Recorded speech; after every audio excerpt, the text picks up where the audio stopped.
Back in 11th grade, my English teacher told me one thing that completely changed the way I studied. And after that tip, I could memorize any chapter like this. What if I told you there were only 4 steps to learning anything, memorizing anything accurately and effectively?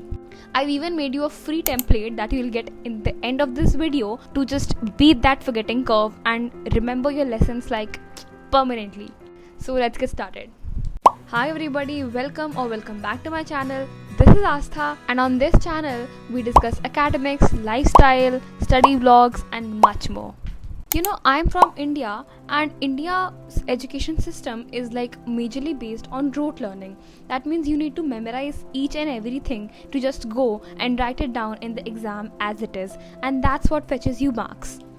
But this rote learning actually just hinders the students' growth and the students' capability of critical thinking. I have just passed out of the school, that means I've just cleared 12th, and being 14 years into the same curriculum has just made me very good at memorizing stuff, because that's what fetches me marks. But not only memorizing, but you need to understand the concept well, because memorizing large chunks of information without you even knowing about that topic is just very hard, and like it just doesn't make sense. The examiners frame questions in a very different way that you might read in your textbook.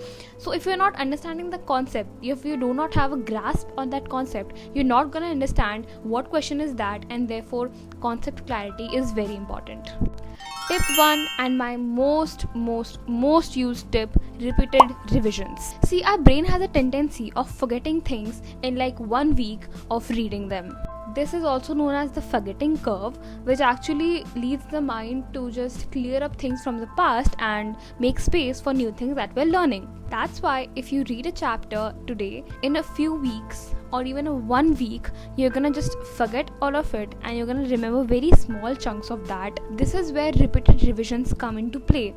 What you're gonna do is you're gonna revise that material like on a gaps of 1 week, 2 week, 3 week, to just make that memory and keep that memory fresh, so that you don't forget it all until your exams comes. And that was my most favorite tip.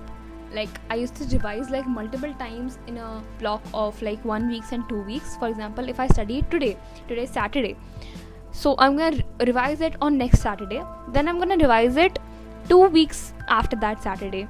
So that made my memory like very sharp in remembering those things. And basically I was doing active recall by just flipping the pages and reading whatever I had studied. I was not like intensively reading it or like trying to memorize it. I was just reading the pages. After a few weeks, that just stayed in my mind until my exams. Tip number 2, make that textbook dirty. What I mean by this is just, you cannot just keep your textbooks clean, dude. I mean, you need to annotate on that, write on it, make questions, make your answers. Just this technique was told by my 11th grade English teacher, who had told us to make questions from each line of the poem. Actually, it was a poem, it wasn't even a chapter. So you were asked to make questions from each line, write it down in the side, and then quiz your benchmate on that. It was a kind of a mini quiz, but from that technique we actually learned how to frame questions within the chapter lines. If you can make your own questions out of the textbook, out of the whole chapter, you're literally in the mind of an examiner. You know what questions are gonna come up. You know kahan se questions ban sakte hain. So that should be our main focus on how the questions can be made. Tip number 3, use your own learning method. Now, by learning method, I refer to either visual learning or audio learning, or even there are many kinds of learning, but I'm gonna focus on these two. So what I used to do, that I tried both of them. What I did was I stick these sticky notes, just like there are a lot of formulas from integration, because I had maths in my grade 11 and 12. So I had integration, matrices, and like continuity, differentiability, and they had like tons of formulas. So I just pasted it here, and every day I used to look at it and just revise it once. Like I just used to read it once. That's it. That was the power of visual learning. I also tried audio learning for my business studies. What I used to do is I used to read a chapter from my business studies textbook, and then I used to explain it to myself in a voice note, and I used to listen to that voice note like multiple times until I remembered those lines which I've said. But I figured out that audio learning wasn't my thing, and I used to remember things clearly when I made them into a flow chart or diagrams, and that's the way I figured out that I was a visual learner instead of an audio one. That's what you're gonna do. You're gonna experiment with yourself, you're gonna see what kind of a learner are you, and then use that method to memorize your chapters and formulas and whatever. Last tip number 4 is do not depend. We often have a habit of not making our own notes, and when the last minute exam comes up, we are borrowing notes from our friends or from the net. But those notes are made by the people who know how they study, and they write their notes in such a way that they remember it easily. But it's not same for you. It's like you're referring others' notes. You do not know where they have started, if they have used acronyms or mnemonics or anything like that.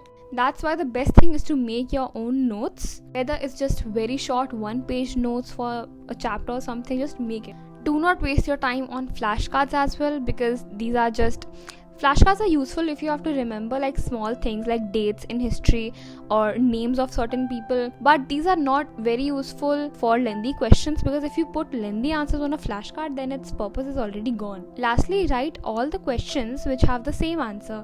For example, if a particular question has an answer, then you find another question with the same answer, then what you're gonna do is write those questions together, so that you know that if either of these come up, you know that the answer is the same and you won't get confused. It's just the difference of framing the question. That's it. So that were my 4 tips that I have used across my 14 years of this school life, and I hope these tips are helpful for you too.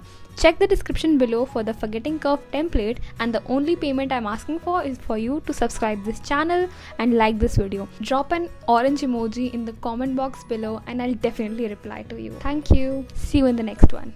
Bye bye.